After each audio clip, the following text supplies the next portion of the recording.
దేవుడి ప్రేమ ఏదైతే ఉందో ఇప్పుడు వరకు మనం చూసిన ఇలాంటి చిన్న ప్రేమ కాదు, ఏదో దక్కలేదని నిన్ను విడిచిపెట్టే ప్రేమ కాదు ఆయన ప్రేమ. మనుషుల ప్రేమ వంటి ప్రేమ కాదు, దేవుని ప్రేమ అని చెప్పడానికి ఇవన్నీ కూడా మీకు చూపించాను. రోజు మనిషి నీ దగ్గర అందం ఉంటే ప్రేమిస్తాడు, నీ దగ్గర ఆస్తి ఉంటే ప్రేమిస్తాడు, నీ దగ్గర ఈ రెండు లేనప్పుడు నిన్ను ప్రేమించడం నీ దగ్గరికి చేర్చుకోడు. దేవుడు అలా కాదు.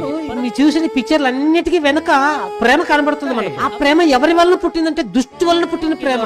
దుష్టుని ప్రేమ ఎంత వరకు తీసుకువెళ్తుందో మీకు అర్థం కావాలి. దేవుని ప్రేమ ఎంత గొప్పదంటే అది దేవుడు ప్రేమ అయి ఉన్నాడు అంటున్నాడు. ఇంకా దేవుని ప్రేమ గురించి మనం చెప్పాలి. ప్రేమకు వెలకట్టలేం ప్రియులారా. ఆయన మనల్ని ప్రేమించి తనకు ఒక్కగాను తన ధారాల కుమారాన్ని నీ కొరకు నా కొరకు అర్పించాడు. అది ప్రేమ అంటే. మనమందరం పాపులై ఉండగా పాపంలో ఉండి మనం నిత్య నరకానికి వెళ్ళిపోతామని మనం రక్షించుకోవడానికి తన ప్రియకుమారుడైన క్రీస్తుని నీ కొరకు నా కొరకు బలిగా అర్పించాడు. ప్రేమ ప్రాణం తీసేది కాదు, ప్రేమ ప్రాణాన్ని కాపాడేది, ప్రేమ ప్రాణాన్ని పెట్టేది. దేవుడు క్రీస్తుకు చెప్పాడు, బాగానే ఉంది. యేసు క్రీస్తు ప్రభువారు కూడా ఎంతగా మనల్ని ప్రేమించాడు. ఈ చేతులతో పాపం చేస్తే ఆయన చేతులకి మేకులు వేసుకున్నాడు. ఎందుకంటే నిన్ను నన్ను ప్రేమించాడు. ఈ తలంపులతో మనం పాపం చేస్తే ఆయన తలకు ముళ్ళ కిరీటం పెట్టుకున్నాడు. ఎందుకంటే నిన్ను నన్ను ప్రేమించాడు. ఈ కాళ్ళతో పాపం చేయడానికి పరిగెత్తుకొని పోతే ఆయన కాళ్ళకి మేకులు వేసుకున్నాడు. ఎందుకంటే మనల్ని ప్రేమించాడు. మన శరీరం అంతా పాపంతో నిండు, మన పాపాల కొరకు ఆయన ప్రాయశ్చిత్తంగా బలి అయ్యాడు.